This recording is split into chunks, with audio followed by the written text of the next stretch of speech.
Good morning. I am Mario Gangemi, the chair of the MDTA Capital Committee, and conducting this morning's meeting, which I call to order at 9 a.m. And with the live streaming law, this meeting is being conducted via video conference and live stream on MDTA Capital Committee page. As a reminder, all members of the Capital Committee will have their video active during the entirety of the meeting. However, I do ask that in order to minimize background noise during this meeting, that everyone on the line mute your phones. When you are presenting or answering a question, please turn your video on and audio on while speaking. When you're done, with the exception of the board members, please turn the video off and you're back on mute. Today, there are no members of the public, no elected officials, and no media that have registered to comment on today's meeting. Therefore, we move on to agenda item number 1, which is approval of the open session meeting minutes of June 1st, 2023. I will entertain a motion. So moved. All right, I got two moves, so I think Member Gaines beat Member Cox, so Member Cox, you must be the second. All right. Any discussion? All in favor, say aye. Aye. Aye.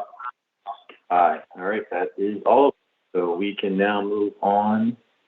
I think Peter was up to talk about MDTA project number 2021-02B, which is the Comprehensive Environmental Compliance and Engineering Services. I think it's a small business set aside. Yes, good morning, everybody. Thank you for having me here.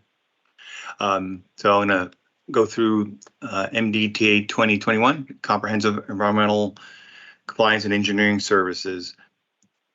Its contract project involves award of one contract to a small business consultant engineering firm for comprehensive engineering, environmental compliance and engineering services for MDTA.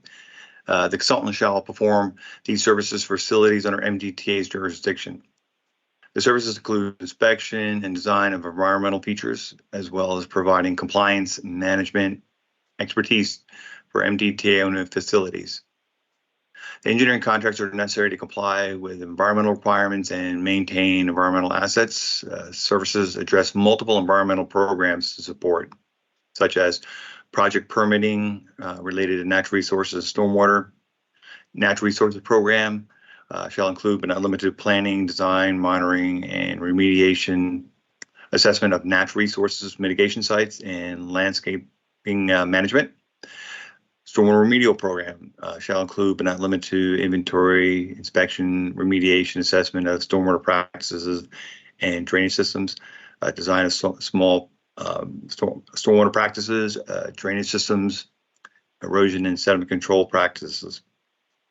For the stormwater compliance program, that shall include but not limited to assessment of stormwater practices and drainage systems, support stormwater pollution prevention activities, including field monitoring, outfall inspections, and regulatory permitting and reporting.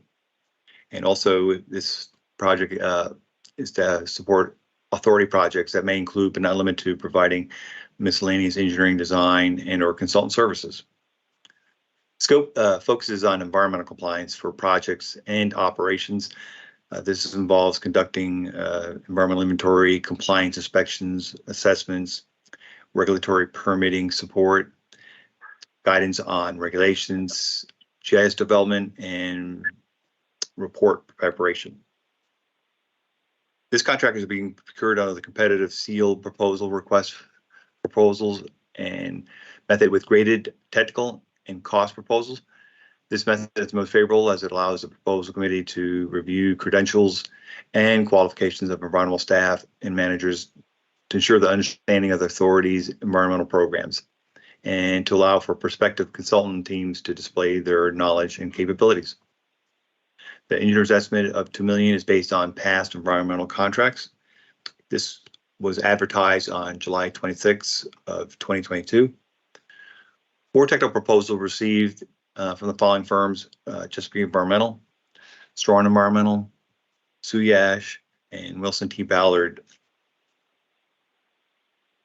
The team with the best scores was Strawn, and this will be known as environmental A&E 3113 for $2 million. The three firms not awarded a contract were provided a brief debriefing. No rejections or protests were introduced. There's a 24% MBE goal with sub-goals, 7% African American owned firms, 0% Asian American owned firms, 17% for women-owned firms, and 1% for veteran-owned small businesses. All price negotiations were successfully completed with MBE goals met, and it should be noted that Strawn is a woman-owned firm. The awardee has been on previous and is on current MDTA environmental service contracts. NTP is anticipated for August of 2023 with a duration of 5 years. We are seeking recommended approval from the Capital Committee to present this contract to the full MDTA board in anticipation of approval for contract award. Any questions? Thank you. Anybody have any questions for Peter?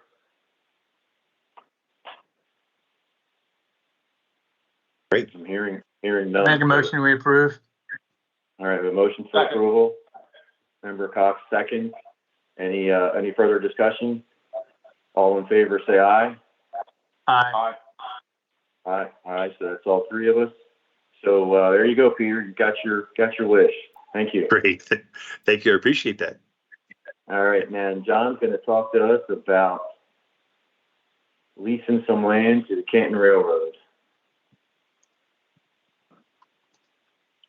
I can't seem to get my camera to work. Oh, there we go. Good morning, members.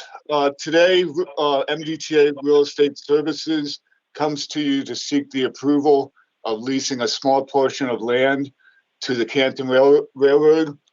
This property was acquired back in 2015 for the Canton Viaduct project.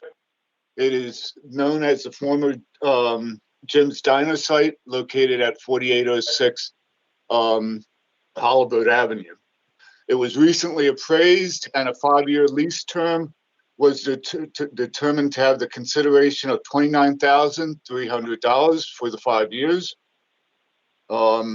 It would be leased to Canton Railroad to support their rail operations at Holabird.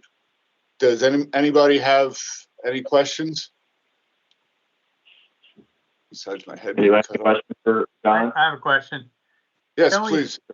Don't we own the Canton Railroad? We're the 100% stock shareholder in the company, but we do not own it. We're just the major shareholder in the company. So we're trying to make this an arm's length transaction, I guess. Yep. And because it is a privately held railroad, under federal highway rules, they are required to pay fair market value for the property. I see. Okay, thank you. No We problem. can't double. Member Cox is on that board. No, I mean, Yes. Okay. Questions answered. So is Cox, there your video looks like it's frozen. Oh, really? Is it okay? Well, is there a motion to approve the lease? So moved, yes. So moved by Member Gaines, second by Member Cox. Any further discussion? All in favor, say aye. Aye. Aye. Aye. Thank you, gentlemen. All right, well, that concludes our business, unless anybody has anything to add, and I will seek a motion, since I remembered this time, for adjournment. So moved. I think Member Cox got Second. that one. Member Second. Gaines got the second, so I'm guessing no further discussion, but I'll ask for it. All in favor of adjournment, say aye. Aye. Aye. Aye. All right, that is all of it.